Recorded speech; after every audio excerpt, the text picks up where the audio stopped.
Dans cette capsule, nous aborderons des approches pratiques pour motiver votre public cible à se lancer et participer activement à votre projet de crowdsourcing. Bonjour tout le monde, je m'appelle Thomas et je vous souhaite la bienvenue dans cette quatrième et dernière capsule reliée au projet Démocratiser le crowdsourcing qui a pour but de familiariser les services d'archives francophones du pays avec cette pratique. Avant de commencer, je vous rappelle que l'Association des archivistes du Québec organise cette formation grâce au soutien de Bibliothèques et Archives Canada. Merci à nos nombreux partenaires qui soutiennent ce projet. Rappelons ici que le crowdsourcing apporte au centre d'archives deux types de bénéfices principaux.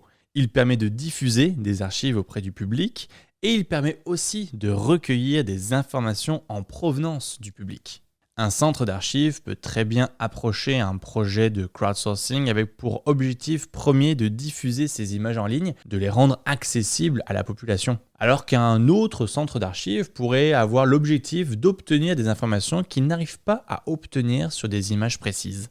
L'un et l'autre de ces objectifs sont évidemment complémentaires, mais il reste qu'un centre d'archives peut mettre plus l'emphase sur l'un ou l'autre de ceux-ci. Mais pour atteindre l'objectif visé, il faut d'abord que la population s'intéresse aux images mises en ligne.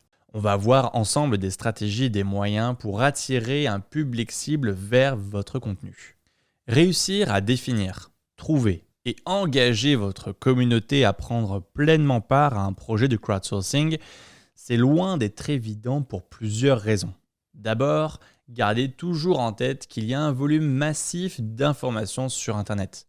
Les internautes sont submergés d'informations et sollicités de toutes parts. Faire en sorte que le contenu qu'on leur propose se démarque des autres est devenu particulièrement complexe. Il faut donc penser à créer du contenu engageant, pertinent pour votre audience et qui se différencie vraiment par sa qualité et sa valeur ajoutée. Identifier ce qui motive réellement le public à interagir, participer ou contribuer à un projet de crowdsourcing est crucial. Cela implique de comprendre leurs besoins, leurs intérêts et la manière dont ils consomment le contenu en ligne. Deuxième enjeu, et non des moindres, le temps d'attention des internautes. Capter et retenir votre attention lors de l'écoute de ces capsules au moment où je vous parle est un défi. La tentation de prendre votre téléphone est très forte. Pour tenter de pallier ce problème, il faut non seulement attirer l'attention dès le départ, mais aussi la maintenir sur la durée, ce qui implique de comprendre les préférences de l'audience et de proposer des formats de contenu innovants et interactifs qui encouragent une participation active. On y reviendra. Pour ces raisons, le crowdsourcing fonctionne mieux lorsqu'il est combiné avec une démarche de définition d'un public cible, de mise en place d'une stratégie de communication qui peut inclure, pourquoi pas, un recours aux médias sociaux.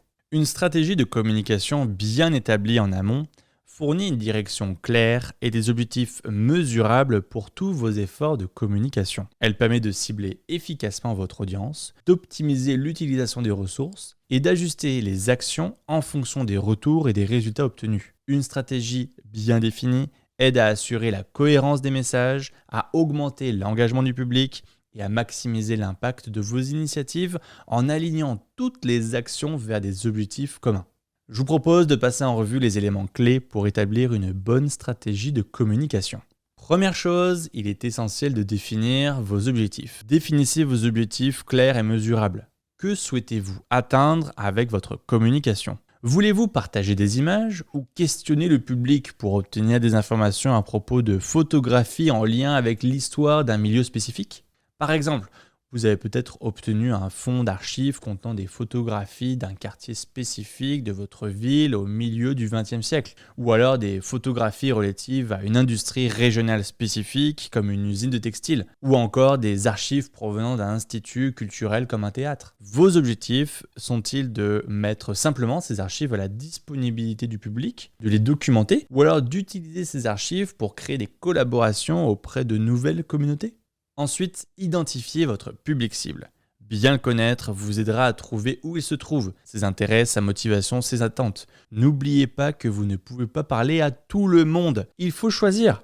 Vous pourrez ainsi personnaliser votre message à votre public cible afin d'adapter votre stratégie de manière pertinente. Voici quelques critères à définir à propos de votre audience. L'âge, région géographique, intérêt, métier. Si vous avez déjà une page Facebook sur les réseaux sociaux, vous devriez être capable d'en tirer quelques statistiques. une première base pour vos réflexions. En fonction de vos objectifs et du type d'image concernée, votre public cible sera différent. Pour reprendre nos exemples, est-ce que votre projet de crowdsourcing pourrait concerner les habitants d'un quartier, les anciens travailleurs d'une usine, les gens du milieu théâtral? La question fondamentale est la suivante. Qui pourra s'intéresser aux images que je mets en ligne? Avant de créer un nouveau groupe, page ou compte, prenez le temps de faire une veille médiatique et regardez s'il existe déjà une ou plusieurs communautés sur le web déjà créées qui pourraient être intéressées par votre projet.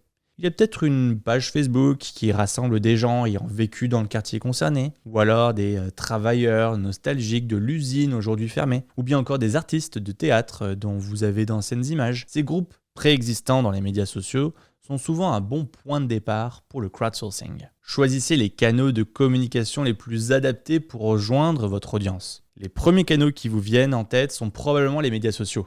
Il y en a énormément, mais passons en revue les principales plateformes qui pourraient être pertinentes pour vous. Facebook, c'est certainement le meilleur moyen de rejoindre un public plus âgé, probablement plus engagé dans la préservation du patrimoine. L'idée est de créer une communauté avec le même intérêt, de communiquer, de socialiser, voire d'informer sur des nouveautés afin de motiver et de pousser à interagir sur le chronoscope. Bref, d'humaniser au maximum le projet ainsi que les participants. La plateforme X, ou ex-Twitter, pourrait vous permettre de renforcer vos relations de presse, faire de la veille stratégique ou concurrentielle, aller éventuellement chercher un nouveau public et diffuser des informations. Ce réseau social fonctionne beaucoup avec le système de hashtag pour regrouper les discussions. N'hésitez pas à les utiliser. YouTube est une plateforme regroupant du contenu vidéo. Elle pourrait être une vitrine promotionnelle pour vos activités en regroupant des vidéos de type tutoriel ou d'accompagnement en ligne, voire même en y diffusant du contenu en direct, pourquoi pas. Instagram est une plateforme mettant en avant des contenus de type images ou photos. Avec les outils comme Meta Business, vous pourriez être tenté de publier non seulement sur Facebook, mais également sur Instagram.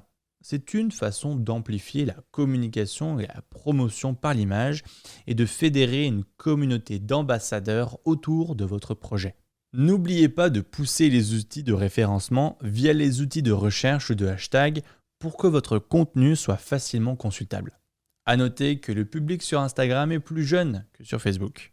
Dans un projet de crowdsourcing, il semble que les réseaux sociaux soient le meilleur canal à exploiter, mais vous pouvez également rejoindre votre communauté par courriel via une infolettre par exemple. Gardez en tête que plus vous multipliez les plateformes, plus lourde sera la charge de votre travail. Si vous faites partie d'une petite organisation, commencez par une plateforme, Facebook par exemple. Il est souvent plus rapide de promouvoir son projet à l'intérieur d'un ou plusieurs groupes Facebook préexistants qui cadrent dans votre public cible. Et éventuellement, vous pourrez aussi tenter de créer en ligne votre propre groupe autour de votre contenu de crowdsourcing. Peu importe l'approche, renforcez les liens entre les personnes intéressées en vous adressant à elles. Pensez long terme.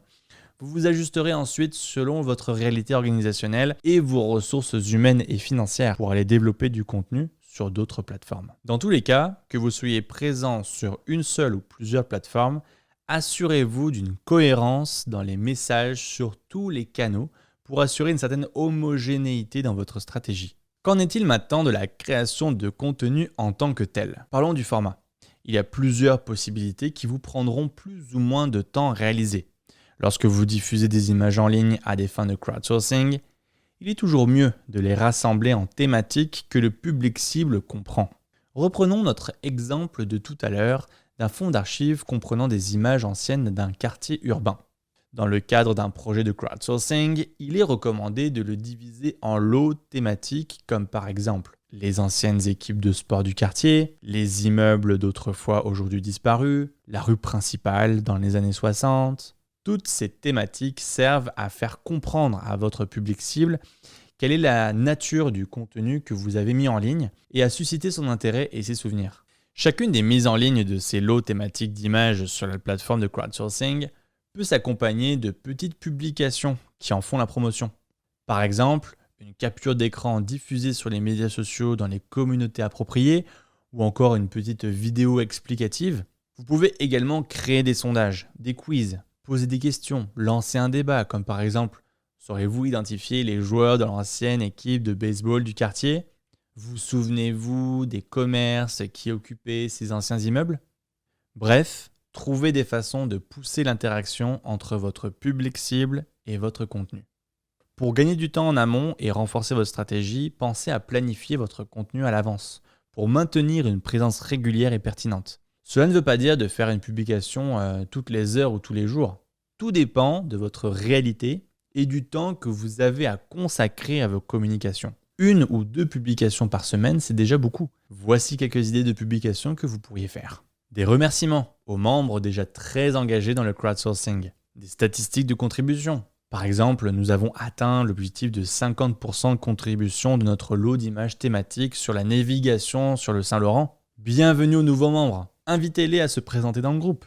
Créez un sondage 1 fois par semaine. Vrai ou faux? Devinez la date. Quel est ce lieu? Qui se trouve sur cette photo? Pourquoi cette image est-elle si unique? Un utilisateur se démarque? Voici une très belle opportunité de le remercier et de le mettre en avant. Un fait saillant de la semaine? Une statistique? Un événement à venir? Faites-le savoir. Alerte, nouvelle mission. Découvrez la nouvelle mission disponible. C'est à vous de jouer. Une photo a particulièrement marqué votre communauté? Poussez le débat encore un peu. Synchronisez votre création de contenu avec les événements du calendrier. Fête de fin d'année, fête nationale du Québec, une fête historique particulière, une actualité marquante dans la presse? Partagez l'info dans votre groupe. Pensez sur le long terme. La création d'une communauté engagée ne se fait pas sur un claquement de doigts. Cela prend beaucoup de temps, d'énergie et de motivation. Créer une stratégie est donc très important. Faites un suivi des performances en utilisant des outils d'analyse pour suivre les performances de votre stratégie de communication et comprendre l'impact de vos actions. Quel type de publication a le mieux marché?